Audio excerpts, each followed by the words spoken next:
Hello friends, welcome to career anchor education consultancy. आज का हमारा वीडियो है regarding a very important update in for the law CET. ये Maharashtra CET का जो लॉ एंट्रेंस एग्जाम है उसके लिए ये अपडेट आया हुआ है।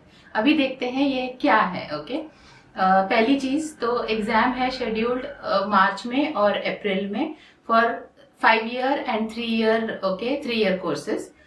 एंट्रेंस के लिए registration forms are already out and the last date is about to finish. अभी ये जो चेंज आया है, this is regarding the question paper. The government has instructed the CET cell to make certain changes and accordingly the CET cell has introduce this public notice. Okay, अभी ये देखते हैं ये चेंज है क्या।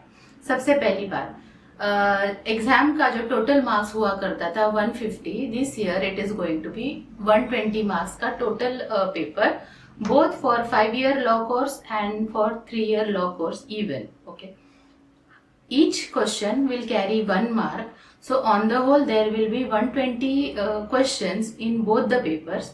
इसके अंदर हर क्वेश्चन कैरीज 1 मार्क एंड एक क्वेश्चन के लिए आपको मिलेगा 1 मिनट, क्योंकि the total duration of the examination is 120 minutes. Okay, there is no negative marking here and the exam is computer based online examination. अभी 5 ईयर का जो आपका क्वेश्चन पेपर है उसमें कैसे होगा, there will be 5 sections. First section will be your legal aptitude and legal awareness, जिसमें आपको होंगे 32 questions, each carrying 1 mark. Second section होगा आपका GK, general knowledge and current affairs का, उसमें आपको 24 क्वेश्चंस होंगे, each carrying 1 mark.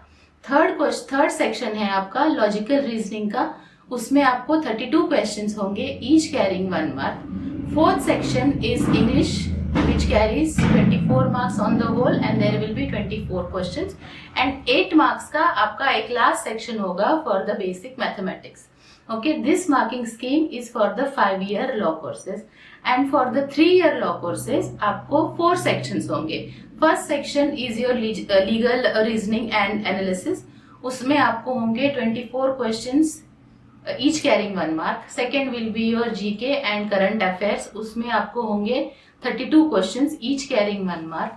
Third section होगा आपका लॉजिकल रीजनिंग का, उसमें आपको 24 क्वेश्चंस होंगे, each carrying 1 mark. And last section will be of English, जिसमें आपको 40 क्वेश्चंस होंगे, each carrying 1 mark. On the whole सारा पेपर जो है आपका 120 मार्क्स का ही रहेगा और टोटल 120 क्वेश्चंस ही रहने वाले हैं. अभी ये जो सीईटी कंडक्ट की जाती है उसके under there are around 150 colleges throughout Maharashtra. उसमें से जो टॉप पे है वो तो आपको पता ही है, colleges like government law college Mumbai, फिर आपका ILS लॉ कॉलेज पुणे, फिर government law college Nagpur, government law college Aurangabad. Okay, then you have Pravin Gandhi college of law in Mumbai again. Then you have Thane में TMC लॉ कॉलेज. ओके, ये सारे जो कॉलेजेस है इन सब में अगर आपको एडमिशन लेना है for these courses, this Maharashtra CET is very important. Qualifying marks और ये तो बाद में आने वाले हैं, लेकिन अभी registration and taking up the examination is very important, because without which आपको यहाँ पे एडमिशन नहीं मिलेगा. इसके अलावा भी कुछ प्राइवेट यूनिवर्सिटीज है महाराष्ट्र में जो बहुत अच्छे रैंक पे हैं, जैसे आपकी नरसिंह मोहन जी हो गया, फिर आपका सिम्बोसिस लॉ स्कूल हो गया. But for these government colleges और for any private colleges which comes under the CET, okay, you have to take this exam. अभी इस रिलेटेड आपको कोई भी डाउट होगा तो आप हमारे साथ कनेक्ट कर सकते हो. You can connect to us through the comment box also. बाकी सारे जो ये पब्लिक नोटिस है उसके लिंक और शेड्यूल का भी जो लिंक है वो हम लोग नीचे डिस्क्रिप्शन बॉक्स में ऑलरेडी दे चुके हैं. और टेलीग्राम चैनल का लिंक इज ऑल्सो अवेलेबल, उसको ज्वाइन कीजिए so that you can get regular updates regarding the same. And in case of anything, you can call us on the given number for any sort of help. Thank you.